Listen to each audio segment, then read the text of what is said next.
Selamat datang di MRF Football, channel yang akan membahas berita seputar Manchester United.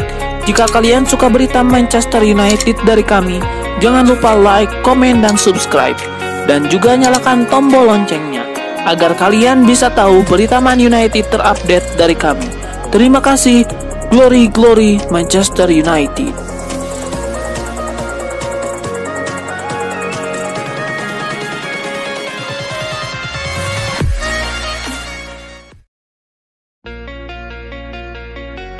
Dalam pertemuan yang bisa menentukan harapan empat besar kedua tim, Newcastle United akan menjamu Manchester United di laga lanjutan Premier League pada Minggu 2 April 2023 malam waktu Indonesia Barat. Newcastle United terlempar dari empat besar klasemen saat mereka sempat berada dalam 5 pertandingan beruntun tanpa kemenangan di Premier League. Sementara mereka juga sempat menelan kekalahan 2-0 dari Manchester United di final Piala Liga. Namun pasukan Eddie Howe kemudian bangkit di 2 pertandingan terakhir dengan meraih kemenangan beruntun atas Wolves dan Nottingham Forest. Jarak 2 poin dari Tottenham Hotspur di peringkat keempat dengan masih memiliki 2 pertandingan di tangan. MU sementara itu telah sangat sibuk sejak pertandingan final Piala Liga mereka dengan telah memainkan 6 pertandingan sebelum jeda internasional. Sayangnya bahwa sehasil mereka di Premier League kurang bagus. Sementara pasukan Erik ten Hag meraih kemenangan di semua 2 pertandingan di Piala FA dan 2 pertandingan di 16 besar Liga Eropa. Mereka hanya meraih 1 poin di 2 pertandingan mereka di Premier League dan bahkan gagal mencetak gol di 1 pun dari 2 pertandingan tersebut. Mantan striker Aston Villa Gabriel Agbonlahor memberikan komentar terkait kabar penolakan David De Gea terhadap kontrak baru yang diberikan oleh Manchester United. Agbonlahor menyarankan MU untuk melepaskan De Gea. Apa alasannya? Belum lama ini The Athletic mengabarkan bahwa David De Gea telah menolak tawaran kontrak baru dari Manchester United. Kiper berusia 32 tahun itu menolak tawaran kontrak baru karena MU memangkas gajinya dengan jumlah yang cukup besar. Kontrak De Gea sendiri saat ini akan berakhir pada Juni 2023 mendatang. Menanggapi kabar tersebut, Gabriel Agbonlahor menyarankan agar MU melepas De Gea pada musim panas mendatang. Agbonlahor menilai MU tidak bisa menawarkan gaji tinggi kepada De Gea yang penampilannya disebut tidak terlalu mengesankan. Terlebih, usia De Gea saat ini tidak muda lagi, sehingga MU diklaimnya lebih baik mencari pengganti yang lebih muda atau membuka ruang bagi Dean Henderson. Pandit sepak bola Paul Parker memberikan saran yang sulit diterima Manchester United sebab Paul Parker meminta Erik ten Hag melepas 10 pemain termasuk beberapa pemain top seperti Anthony dan Jadon Sancho. Erik ten Hag memang diprediksi akan melakukan bersih-bersih skuad pada musim 2023-2024 nanti. Beberapa pemain yang tidak memberikan kontribusi optimal sangat mungkin ditendang. Paul Parker coba menyusun daftar 10 pemain yang harus dilepas MU musim depan. Nama-nama yang masuk daftar lepas Paul Parker bakal menimbulkan pro dan kontra di kalangan fans United. Saya akan bilang bahwa 10 pemain dari skuad saat ini harus meninggalkan MU musim ini, buka Parker. Diogo Dalot, Victor Lindelof, Harry Maguire, Scott McTominay, Donny van de Beek, Anthony Elanga, Wout Weghorst, Anthony Martial, Jadon Sancho, dan Anthony. Semuanya harus meninggalkan klub, tegas mantan pemain MU itu. Selain 10 nama tersebut, Paul Parker juga masih punya daftar 3 pemain lain yang harus didepak MU. Kemudian kita selalu bilang soal pemain seperti Phil Jones, Eric Bailly, dan sebagainya yang tidak punya masa depan di klub tetapi merasa cukup jelas mereka jelas tidak bermain, ucap Paul Parker. Klub Liga Inggris Manchester United kabarnya akan segera menuntaskan transfer penyerang Benfica Gonzalo Ramos yang bernilai 1,6 triliun rupiah dan mengidolakan Cristiano Ronaldo. Erik ten Hag pun sudah memberikan lampu hijau manajemen Manchester United untuk merekrutnya, tetapi raksasa Liga Inggris tersebut dihadapkan masalah biaya transfer. Dipahami, Benfica disebut-sebut tidak akan menjual Gonzalo Ramos jika tidak ada klub berminat yang menebus klausul penjualan sebesar 88 juta pound sterling atau sekitar 1,6 triliun rupiah. Manchester United tentunya butuh suntikan dana yang besar untuk menebus Ramos dari Benfica. Dengan kesepakatan ini tergantung siapa nanti yang akan menjadi pemilik baru MU. Saat ini keluarga Glazer memiliki dua kandidat terkuat yang mau membeli MU, yakni pengusaha Qatar Sheikh Jassim bin Hamad Al Thani dan bos Ineos Sir Jim Ratcliffe.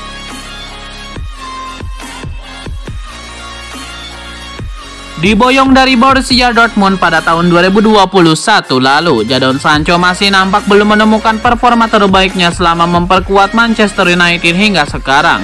Selain sering mengalami cedera berkepanjangan, Sancho memang juga kerap tampil mengecewakan saat diberikan menit bermain reguler.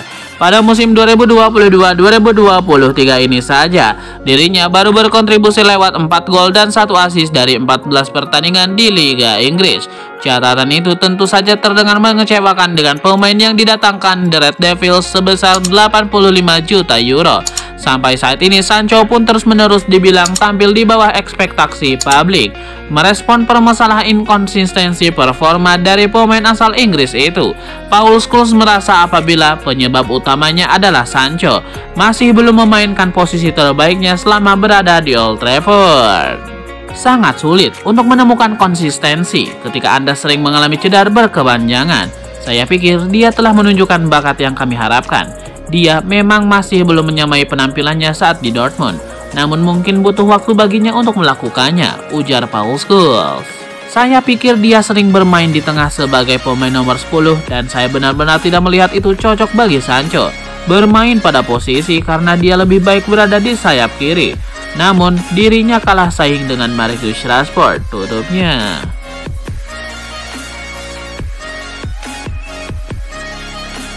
Manchester City mempermak Liverpool tanpa ampun dengan skor 4-1 pada pekan ke-29 Liga Inggris 2022-2023 di Stadion Etihad. Pasukan Pep Guardiola menekankan The Reds sejak awal, namun mereka jebol lebih dahulu oleh Mohamed Salah pada menit ke-17. Julian Alvarez lalu membuka jalur gol Manchester City pada menit ke-27, disusul Kevin De Bruyne menit ke-46, Ilkay Gundogan menit 53, dan Jack Grealish pada menit 74.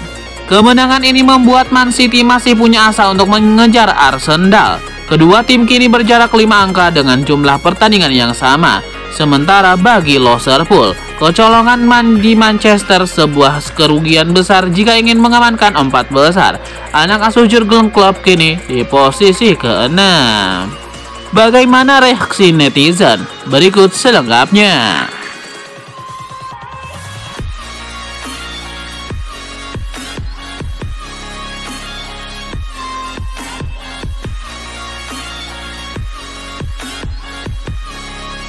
Kiper Manchester United David De Gea memberikan komentar terkait jadwal padat yang harus dihadapi oleh The Red Devils di sepanjang bulan April. Apa katanya? Manchester United akan menghadapi jadwal padat di sepanjang bulan April. Mereka dijadwalkan akan tampil bermain sebanyak 9 kali di semua kompetisi termasuk 2 laga di perempat final Liga Eropa dan pertandingan semifinal Piala FA. Menanggapi hal tersebut, David De Gea mengaku sangat antusias. Meski demikian, De Gea mengingatkan MU untuk bekerja keras dan mempersiapkan diri dengan baik meski memiliki waktu yang cukup mepet untuk melakukannya. Kami akan memiliki banyak pertandingan besar. Kami memiliki banyak pertandingan di beberapa kompetisi di mana kami hampir berada di babak final. Jadi itu sangat bagus. Kami juga harus yakin bisa finish di peringkat 4 besar. Hal itu memiliki makna yang sangat besar bagi klub dan juga kami. 9 pertandingan dalam 1 bulan adalah jumlah yang banyak. Saya pikir kami sedang memainkan banyak pertandingan. Tapi itulah sepak bola saat ini. Kami harus menyiapkan permainan sebaik mungkin dan pulih dengan baik. Karena kami tidak memiliki banyak waktu di antara pertandingan untuk memulihkan diri. Semoga saja kami bisa terus meraih kemenangan dan menikmati apa yang kami lakukan pada musim ini. David De Gea telah dilaporkan menolak tawaran kontrak baru yang disodorkan Manchester United. Menariknya, pada wawancara terbaru dengan Sky Sport, David De Gea mengaku sangat mencintai setan merah. David De Gea menjadi salah satu pemain dengan masa bakti paling lama di skuad MU. Dia bergabung ketika MU masih di bawah kendali Sir Alex Ferguson. David De Gea sangat mencintai klub yang dibelanya. Kabar yang beredar, De Gea menolak tawaran kontrak baru dari MU karena alasan finansial. Kiper asal Spanyol itu berharap mendapatkan tawaran gaji yang lebih baik. David De Gea juga mengaku tidak ambil pusing dengan situasi yang terjadi pada perpanjangan kontraknya dengan MU. Ex-pemain Atletico Madrid itu hanya ingin memikirkan pertandingan yang bakal dihadapi bersama rekan-rekannya. Kiper FC Porto, Diogo Costa, menjadi salah satu opsi yang dipikirkan Erik ten Hag sebagai pengganti David De Gea. CEO Tottenham Hotspur Daniel Levy dikabarkan telah menolak untuk melepas Harry Kane ke klub manapun termasuk Manchester United. Pada musim panas ini, Levy dikabarkan memilih untuk mempertahankan sang kapten tim. Bukan rahasia lagi bahwa Harry Kane dalam beberapa bulan terakhir dikabarkan menjadi target utama Manchester United pada musim panas mendatang. Tidak sedikit pihak yang mengklaim transfer Harry Kane ke MU kali ini bisa terwujud mengingat kontrak sang pemain di Tottenham Hotspur akan berakhir pada Juni 2024 mendatang. Namun seperti dilansir dari Daily Mail, MU diklaim harus bersiap kecewa lagi lantaran Daniel Levy yang tak lain adalah sang pemilik klub menolak untuk melepas Harry Kane ke Old Trafford. Levy diwartakan tidak mau melepas pemain bintangnya ke klub Manchester seperti yang dilakukan mereka pada tahun 2017 saat menjual Kyle Walker ke Manchester City. Walker sendiri meraih kesuksesan luar biasa bersama The Skies Blues. Dan Levy tidak mau mengulangi kesalahan serupa.